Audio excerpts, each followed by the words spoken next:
Hello. सगळ्यांसोबत हे रोज होत असेल, म्हणजे स्पेशली विथ द लेडीज, की आपण कधी आपल्या आईकडे अर्धी चपाती मागितली तर ती आपल्याला अर्धी कधीच देत नव्हती. ती अख्खी चपाती द्यायची आणि मग सांगायची की तुला जाईल तेवढी खा, बाकीची ठेवून दे. पण तेव्हा असं वाटायचं, अगं मम्मा मला एवढी भूक नाहीये, मला अर्धीच दे.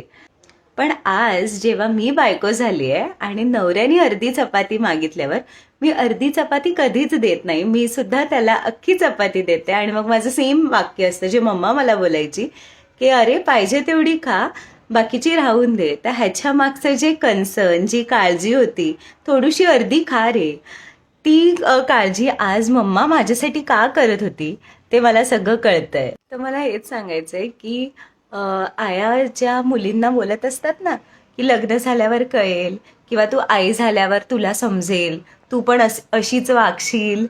तर मला सांगायचंय की आई व्हायची गरज नाही लागत एका मुलीला. लग्न झाल्यावरच बऱ्याच गोष्टी आपण आईला रिलेट करतो, की आपली मम्मा तेव्हा असं का करत होती, का ती अर्धी पोळी जास्त द्यायची. आणि कारण आपण सुद्धा तेच करायला लागतं. सो बऱ्यापैकी आपण आपल्या मम्माकडनं नकळत कळत का होईना बऱ्याच चांगल्या चांगल्या गोष्टी शिकत असतो, जे आपण रोज ट्राय करत असतो. So thank you to all the beautiful mother's.